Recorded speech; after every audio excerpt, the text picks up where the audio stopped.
நீங்களும் அரசு பள்ளியில் படிக்கிறீங்க, பெருமையா இருக்கு. ஐயா அவர் குறிப்பிட்டது போல என்னுடைய பிள்ளைகளும் அரசு பள்ளியில் தான் 1 முதல் இப்போது 7ஆம் வகுப்பு படிக்கிறார்கள். ஏன் அரசு பள்ளியில் படிக்கணும்? அரசு பள்ளியில் படிப்பது பெரும் பெரும் பெருமை. பெரும் பகட்டுக்காக பேருக்காக எங்கள் காசு இருக்குது, நான் தனியார் பள்ளியில் படிக்க வைப்பேன், ஆங்கில வழியில் படிக்க வைப்பேன் அப்படின்னு இப்படி சேர்த்துறவங்க எல்லாருமே இன்னும் ஒரு 10-20 ஆண்டுகள் வருவாங்க. அந்த சேர்க்கிற அந்த பிள்ளை மாணவர் மாணவி எப்படியான மாணவனாக உருவாகும் என்பதை நம்முடைய அரசு பள்ளி பிள்ளைகள் எல்லாமே நாட்டுக்கோழி போன்றவர்கள். நாட்டுக்கோழி நாங்க எங்க காலத்துல இருந்து இப்ப வரைக்கும் நாட்டுக்கோழி வந்துட்டு தான் இருக்கு. இப்ப கூட சொல்றாங்க இல்லையா, சாப்பிடும்போது நாட்டுக்கோழி சாப்பிட்டு பிராய்லர் கோழி சாப்பிடாதானே. அந்த பிராய்லர் கோழி போல மோசமான தன்மை தனியார் பள்ளியில் படிக்கிற பிள்ளைகளுக்கு வரும்.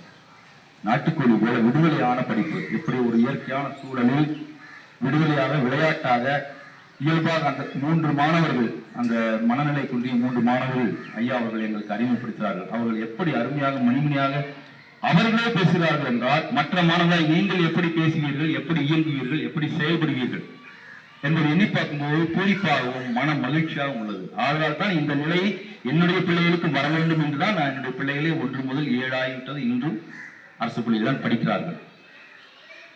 விடுதலையாக, யாருக்கும் அடிமை இல்லாத, யாரையும் எதற்கும் அஞ்சாத, அதே போல சமூக நீதிகளை, சமூகத்தில் ஏற்படுகின்ற தவறுகளை, குற்றங்களை தட்டி கேட்கின்ற மனநிலை இந்த அரசு பள்ளி மாணவர்களுக்கு மட்டும்தான் வரும். மாணவர்களாய் நீங்கள் மட்டுமல்ல, அன்புந்து இந்த பள்ளியில் பணிபுரிகின்ற ஆசிரியர்களுக்கும் சேர்த்து சொல்கின்றேன். இது நான் என்னுடைய வாழ்வில் கற்ற பட்டறிவு, அதாவது அனுபவம் என்பது கூட தமிழ் சொல்லல, அதனால் தான் பட்டறிவு என்கின்றேன். இப்படி பல சொற்கள் நம்முடைய தமிழில் கலந்து தமிழை அழிக்கும் நிலைக்கு கொண்டு சென்று கொள்கிறார்கள். ஆனாலும் நாம் தமிழை காப்பாற்றி நாம் பேசிக்கொண்டு படித்துக் கொண்டு வருகிறோம். இதையும் நீங்கள் தொடர்ந்து செய்ய வேண்டும். அரசு பள்ளியில் படிப்பது என்பது மிக மிக பேறு பெற்ற ஒன்று.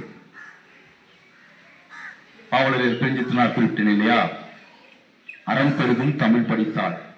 அவர் சொல்றார், தமிழ் படித்தால் என்னென்ன நன்மைகள் இருக்கு அப்படின்னு. அறம் பெருகும் தமிழ் படித்தால் அகத்தில் ஒளி பெருகும். அறம் பெருகும் தமிழ் படித்தால் அகத்தில் ஒளி பெருகும், திறம் பெருகும், உரம் பெருகும். திறம்னா வீரம். திறம் பெருகும், உரம் பெருகும், தீமைக்கு எதிர் நிற்கும். நான் முன்பு சொன்னேன் இல்லையா, தீமைக்கு எதிர் நிற்கும் தமிழ் படித்தால். தவறு என்ன நடக்குதா, தீமை நடக்குதா, அதை தட்டிக்கிற போது துணிவி நிற்போம். ஆனா தனியார் பள்ளி படிக்கிற பிள்ளைகளுக்கு அந்த எண்ணம் வராது, சிந்தனை வராது. படிப்பாங்க, அப்படியே மனப்பாடம் பண்ணி போய் எழுதுவாங்க, மதிப்பெண் வாங்குவாங்க. அதனால ஒரு பயனும் கிடையாது. இந்த நாட்டுக்கோ இந்த சமூகத்துக்கோ எந்த பயனும் இல்லை. ஒருத்தர் பேசுறாங்க அப்படின்னா பயந்து ஓடிடுவான். ஆனா அதே நம்ம அரசு பள்ளி பிள்ளையா இருந்தா நின்று என்னன்னு கேட்பான். நான் என்ன